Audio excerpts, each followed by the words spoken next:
There's no feeling more intense than starting over.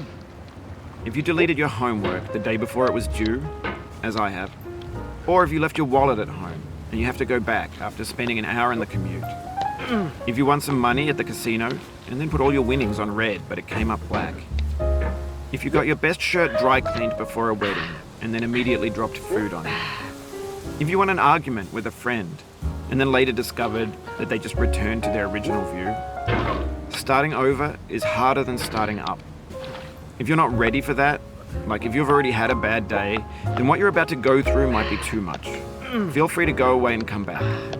I'll be here. Alright, thanks for coming with me on this trip. I'll understand if you have to take a break at any point. Just find a safe place to stop and quit the game. And don't worry, I'll save your progress, always, even your mistakes. This game is a homage to a free game that came out in 2002, titled Sexy Hiking.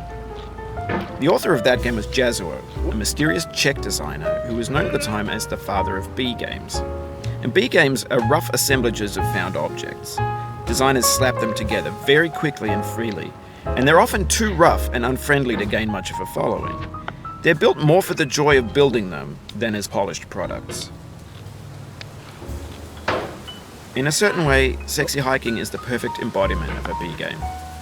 It's built almost entirely out of found and recycled parts, and it's one of the most unusual and unfriendly games of its time. In it, your task is simply to drag yourself up a mountain with a hammer. And that act of climbing, in the digital world or in real life, has certain essential properties that give the game its flavor. No amount of forward progress is guaranteed.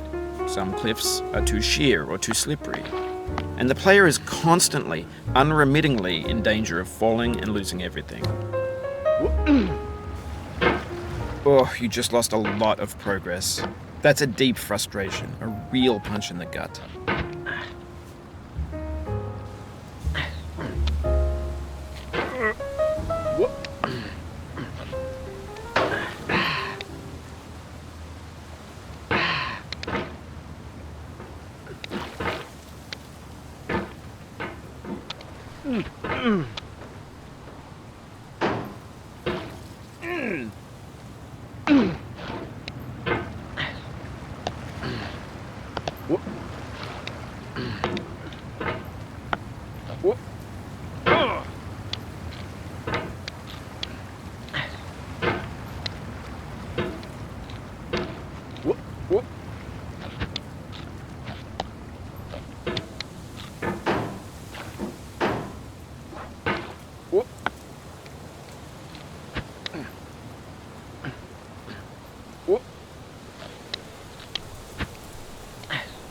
Anyway, when you start Sexy Hiking, you're standing next to this dead tree that blocks the way to the entire rest of the game.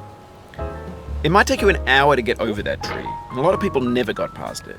You prod and you poke at it, exploring the limits of your reach and your strength, trying to find a way up and over. And there's a sense of truth in that lack of compromise. Most obstacles in video game worlds are fake. You can be completely confident in your ability to get through them once you have the correct method or the correct equipment or just by spending enough time. In that sense, every pixelated obstacle in Sexy Hiking is real.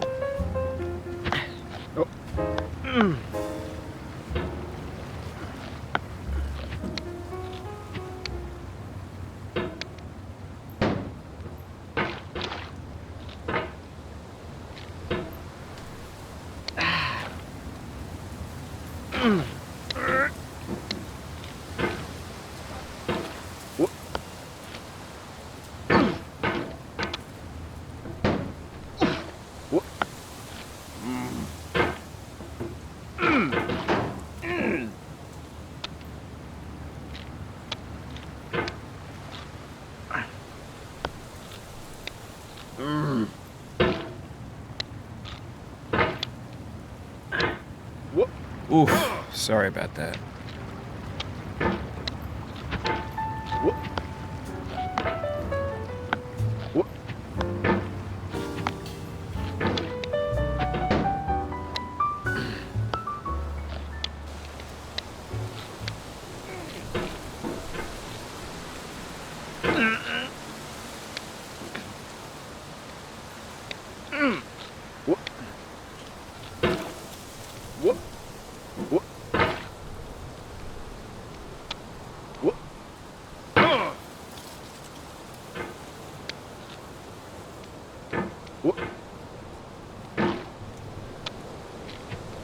The obstacles in sexy hiking are unyielding, and that makes the game uniquely frustrating.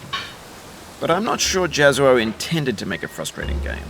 The frustration is just essential to the act of climbing, and it's authentic to the process of building a game about climbing. A funny thing happened to me as I was building this mountain. I'd have an idea for a new obstacle, and I'd build it, test it, and it would usually turn out to be unreasonably hard. But I couldn't bring myself to make it easier. It already felt like my inability to get past the new obstacle was my fault as a player rather than as a builder. Imaginary mountains build themselves from our efforts to climb them, and it's our repeated attempts to reach the summit that turns those mountains into something real. When you're building a video game world, you're building with ideas, and that can be like working with quickset cement. You mold your ideas into a certain shape that can be played with, and in the process of playing with them, they begin to harden and set until they're immutable, like rock. And at that point, you can't change the world, not without breaking it into pieces and starting fresh with new ideas.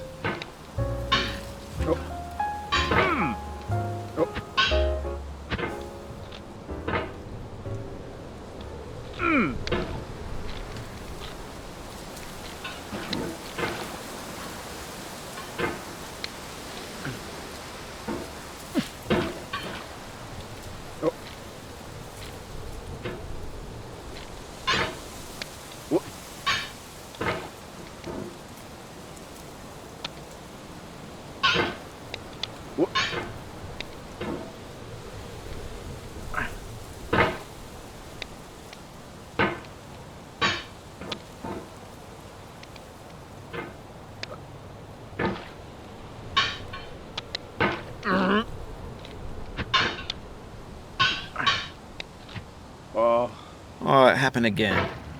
Keep on trying, don't let it get to you.